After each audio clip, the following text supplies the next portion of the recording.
سلام نعاكم يخون كبراتن كبرانن تعزبت زمدب نلوم ربع ميازيا شومونته كل تشحن عسران شدشتن استدالو زيناتات حيزنا لكم قريبنا لنا السنة مكتتال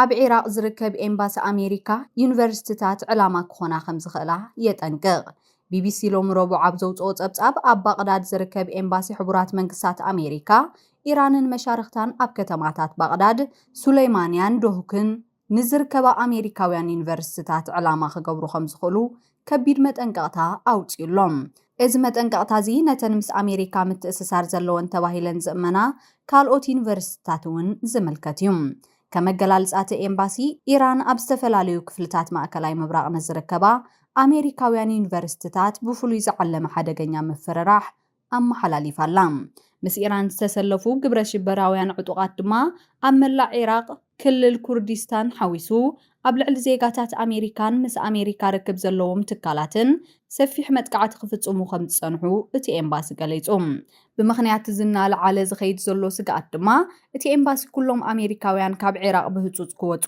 ጸዊዑሎም እዚ መጠንቀቕታ ዝመጸ ከምቲ ብዛዕባኡ ክጽብጸብ ጸንሐ ኣብ ከተማታት ቴህራንን ኢስፋሃንን ኢራን ኣብ ዝርከባ ዩኒቨርሲቲታት መጥቃዕቲ ድሕሪ ምውራዱ ኢራን ኣብቲ ዞባ ንዝርከባ ኣሜሪካውያንን እስራኤላውያንን ዩኒቨርሲቲታት ክትሃርም ምፍካራ ስዒቡ እዩ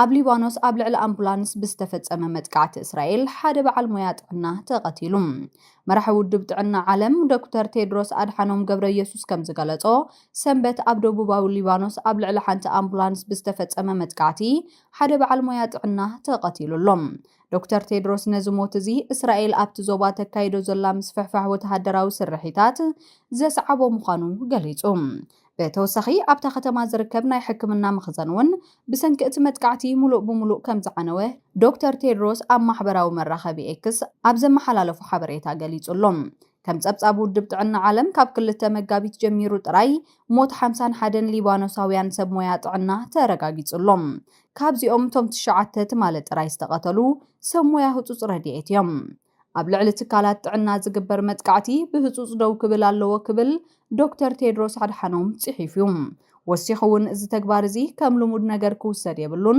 ሰብ ሞያ ጥዕና ኣብ ትሕቲ ኣህጉራዊ ሰብኣዊ ሕጊ ዝተሓለዉ እዮም ስለዚ ድማ ዕላማ ክኾኑ የብሎምን ብምባል ኣጠንቂቑ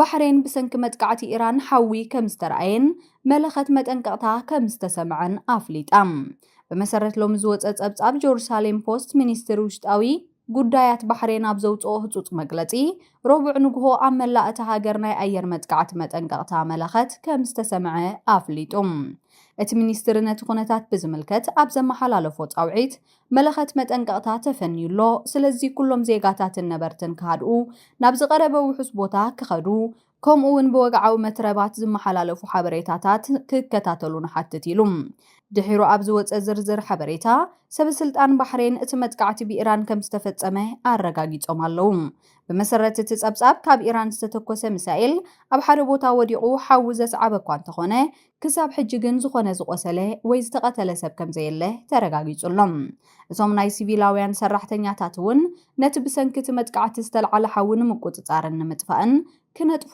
ውዒሎም ኣለዉ ኣብ ኢስታንቡል ኣብ ዝርከብ ቆንስል እስራኤል ተኹስ ተኸፊቱ ዴሊ ሜይል ሎሚ ኣብ ዘውፅኦ ጸብጻብ ኣብ ኢስታንቡል ቱርኪ ኣብ ኣፍ ደገ ቆንስል እስራኤል ን10 ደቓይቕ ዝቐጸለ ናይ ተኹስ መጥቃዕቲ ተኻይዱ በመሰረት ጸብጻብ ሚኒስትሪ ውሽጢ ጉዳያት ቱርኪ እቲ መጥቃዕቲ ብ3 ዕጡቃት ዝተፈጸመ ኮይኑ ሓደ ካብኣቶም ሃይማኖት ሽፋን ዝገበረ ግብረ ሽበራዊ ጉጅለ ምትእስሳር ዘለዎ ዩኑስ ዝተባሃለ ውልቀ ሰብ ተቐቲሉሎም እቶም ዝተረፉ 2 መጥቃዕቲ ዝፈጸሙ ድማ ኦኑሩን ኤነስን ዝተባሃሉ ሕዋት ተታሒዞም ኣለዉ እቲ ፍጻመ ልክዕ ሰዓት 12:40 ድሕሪ ቀትሪ ኣብቲ ናይ ኢስታንቡል ናይ ፋይናንስ ማእከል ዝርከብ ህንጻ ቆንስል እስራኤል እዩ ኣጋጢሙ እቶም መጥቃዕቲ ዝፈጸሙ ሰባት ብረት ብምጥቃም ን10 ደቓይቕ ዝኣክል ተኹስ ከፊቶም ነይሮም ኣብቲ ግጭት 2 ናይ ቱርክ ፖሊስ ኣባላት ፎኪስ መቑሰልቲ ወሪድዎም ኣሎም ሓደ ኣብ እግሩ እቲ ሓደ ድማ ኣብ እዝኑ እዩ ተሃሪሙ ዘሎ ከም ጸብጻብ ናይ ቱርኪ መርበባት ዜና እቶም መጥቃዕቲ ዝፈጸሙ ሰባት ምስቲ IS ዝተባሃለ ጉጅለ ምትእስሳር ክህልዎም ከም ዝኽእል ይግመት ኣሎ። እቲ መጥቃዕቲ ዘጋጠመሉ ግዜ ፕሬዝዳንት ዶናልድ ትራምፕ ንኢራን ዝሃባ ናይ ግዜ ገደብ ክውዳእ ውሑድ ሰዓታት ተሪፍዎ ኣብ ዝነበረሉ እዋን እዩ። ኣብቲ ከባቢ ነዊሕ እዋን ጽኑዕ ሓለዋ ፖሊስ ዝነበረ እኳ እንተኾነ እቶም መጥቃዕቲ ዝፈጸሙ ግን ብመኻይን መጺኦም ተኹሲ ክኸፍቱ ክኢሎም እዮም።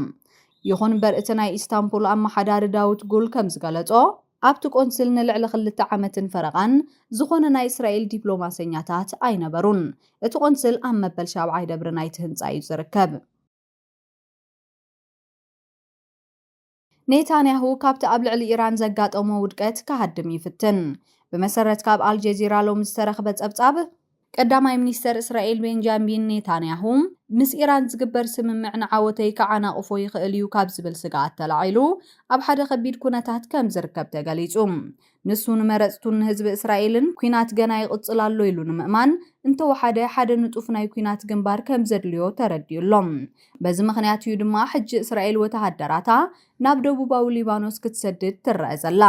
እስራኤል እታ ዝያዳት ትፈርሓ ህሞት ሕጂ በፂሓላ። ንሱ ድማ ኩናት ደው ምባሉን ፖለቲካዊ ስምምዕ ክግበር ምጅማሩን እዩ። ኔታንያሁ ኣብ መጀመርታ ኩናት ፍጹም ዓወት ክነመዝግብ ኢና፣ ስርዓት ኢራን ክንቅይር ኢና፣ ንስግኣት ኢራን ድማ ንሓዋሩ ክነጥፍኦ ኢና ዝብል ዓበይቲ ቃላት ተዛሪቡ ነይሩ።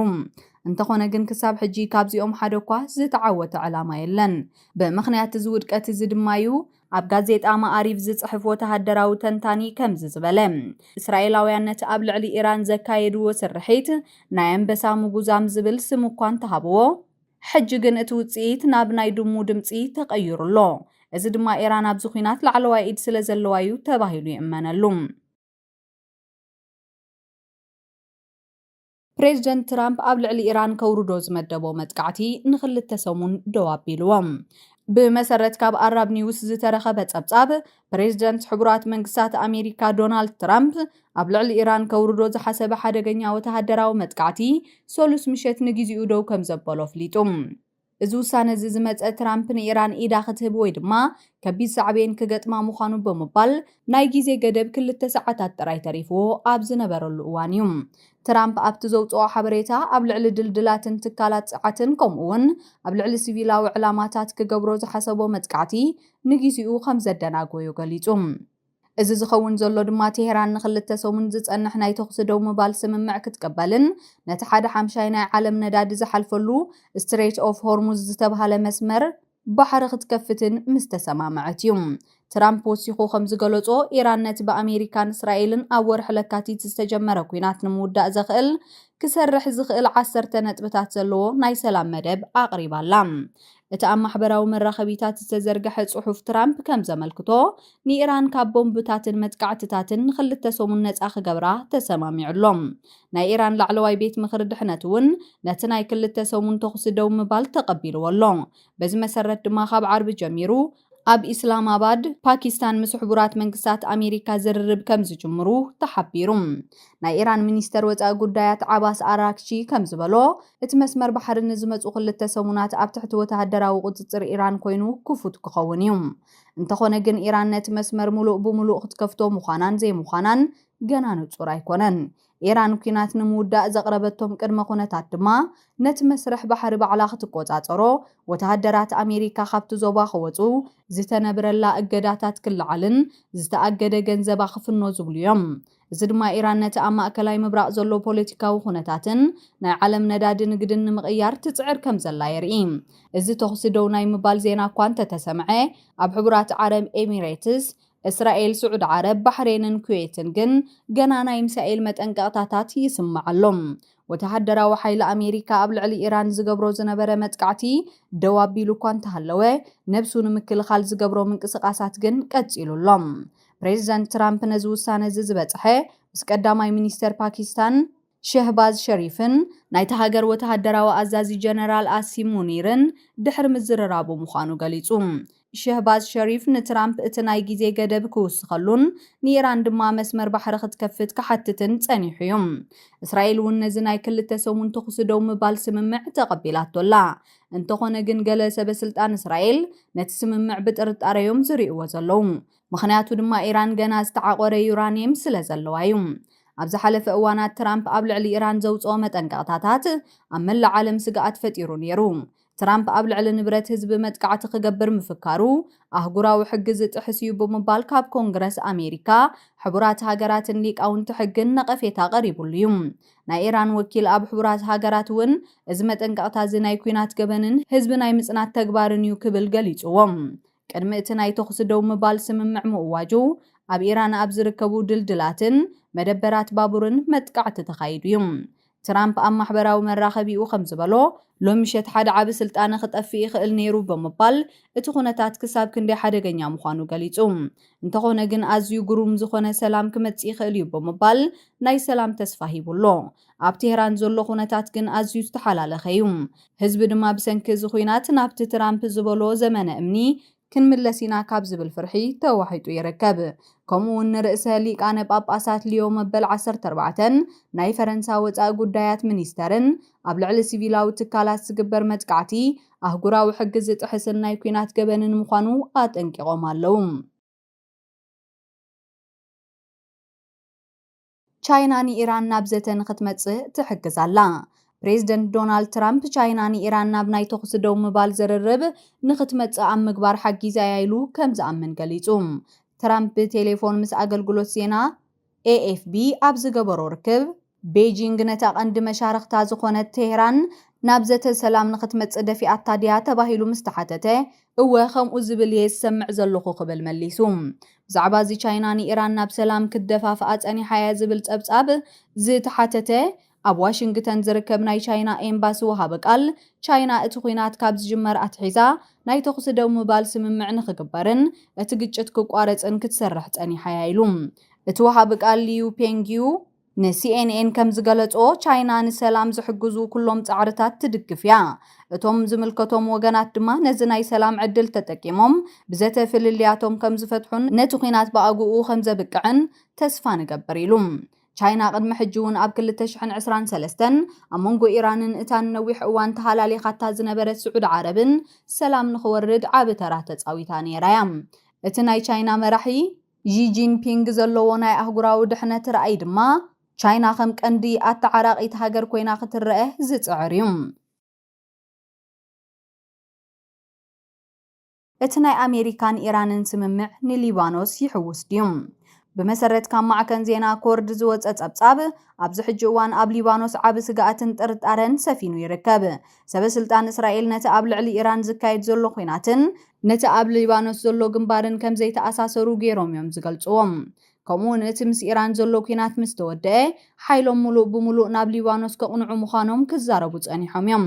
በዚ ምኽንያት ድማ ኣብ ሊባኖስ ዘለዉ ዜጋታት ንዘረባ እስራኤል ኣይኣምንዎን እዮም።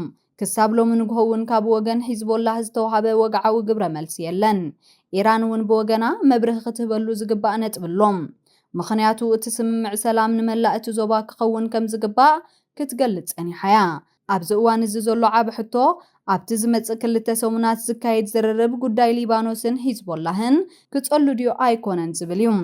ኣብ ቴህራን ህዝቢ ነቲ ናይ 2 ሰሙን ተኹሲ ደው ምባል ዜና ብሓጎስን ጽምብልን ይቕበሎ ኣሎ።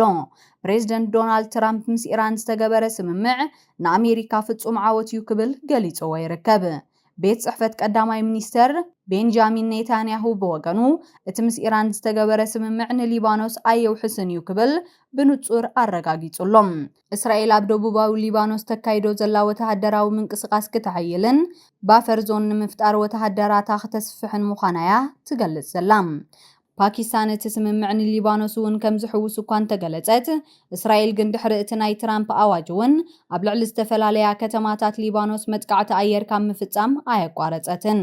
እዚ ድማ እቲ ምስ ኢራን ዝተገብረ ናይ ተኹሲ ደው ምባል ስምምዕ ንሊባኖስ ካብቲ ዝወርዳ ዘሎ መጥቃዕቲ ክከላኸለላ ከም ዘይክእል ዘርኢ እዩ።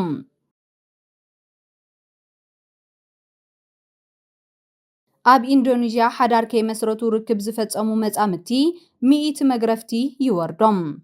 ዴይሊ ሜይል ኣብ ዘውፅኦ ኣገራሚ ጸብጻብ ኣብ ኢንዶኔዥያ እታ እንኮ ናይ እስልምና ሃይማኖታዊ ሕጊ ሸሪዓት ተተግብር ግዝኣት ዝኾነት ኣቸ ሓዳር ከይመስረቱ ጾታዊ ርክብ ዝፈጸሙ ሓደ ሰብኣይን ሓንቲ ሰበይትን ኣብ ቅድሚ ህዝቢ ነብሲ ወከፎም 100 መግረፍቲ ከም ዝተቐጽዑ ተሓቢሩ።